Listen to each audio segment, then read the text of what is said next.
Good afternoon, everyone. My name is Giovanni Boss, and today I'll be giving a presentation over the understanding of the experience of LGBTQ plus students. So, before I begin, I want to start out with a brief introduction. So, again, my name is Giovanni Boss. I'm from El Paso, Texas, and have around maybe 2 to 2.5 years of experience in higher ed. So, my experience in higher ed started out in my undergraduate career. I just became so heavily involved in any type of leadership position that I could take advantage of. So I was an RA, orientation leader, all that good stuff. Through that involvement, kind of led to my interest into education and student development theory. Now, to begin, I believe that just this is a topic that's very near and dear to my heart. And I think everyone hears about or everyone gets presentations over the experiences of LGBTQ students. However, I think it's important that information is always kept new and fresh. So, to begin, go into my introduction. So, there we have our learning objectives. I'll give you a few minutes to go over those, kind of read over them. Let me know if you have any questions. There are no questions. We can go ahead and move on to the introduction of our problem. So, introduction to our problem states that this year, state lawmakers have proposed more anti-LGBTQ bills than ever before. I found some research stating that 238 anti-LGBTQ plus have been proposed, and most of the anti-LGBTQ movement has been moved to state policies instead of federal ones. So I'll be able to go into more in depth with that as our presentation continues. Um, Moving on to our causes. So, like I mentioned before, a lot of those legislations are becoming state instead of and becoming state.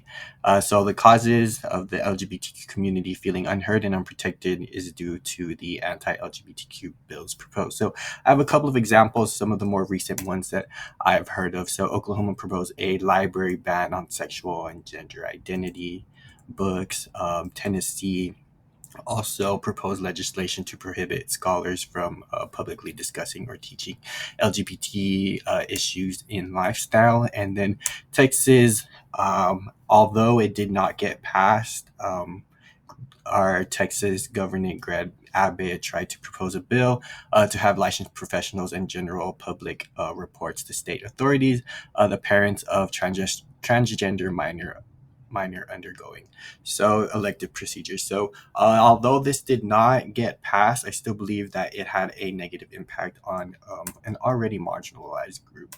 So moving on to the effects. So the harmful effects of legislation efforts is seeping into higher education, normalizing antagonism towards LGBTQ plus students. So let me just kind of draw a picture for you guys. And these are state mandated things coming from the state. So more than likely they are enforced in K through 12. So once they graduate, they we have two different sides. We have one side that is agrees with the anti-LGBTQ legislative movements, and then we have the students that are not getting protected. So through the perspective of our LGBTQ student, we have that hostile environment at high school where you're not allowed to be who you want to be, and then going into college, they're matriculating into undergrad, they're still thinking or have that mindset when they're entering there. So I just believe that as a higher education professional, it's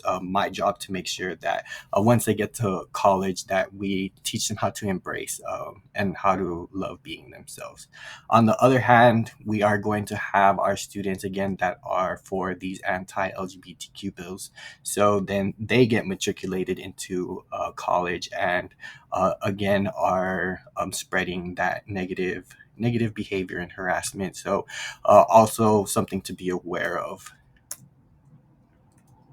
So some recommended solutions are just making sure that we have the resources available for this LGBTQ community to be successful. So students identified LGBTQ specific counseling resources, student organization groups, and student services. These resources play an inaugural role in students' academic and social success. So yeah, any university needs to make sure that they're creating a comfortable, inclusive environment for everybody. Just a couple of the resources that I found for anyone struggling in the LGBT community. Kind of just wanted to put those up there. Moving on to our conclusion. So, the lesbian, gay, bisexual, trans, queer questioning community consists of a broad cross cultural range of community members. So it is important that we always keep in mind of this diverse group of students. And while we cannot promise these students will not be harassed after they graduate, while we have them in undergrad, we can create an environment where inclusivity is prioritized, especially because this marginalized group of students deserves to receive an education where they can be themselves and avoid having to be harassed. After all, that is what college is for. It's in order to be able to find yourself and all that good stuff. So there is my works cited. If you have any other questions or concerns, I'll be more than happy to hear it now.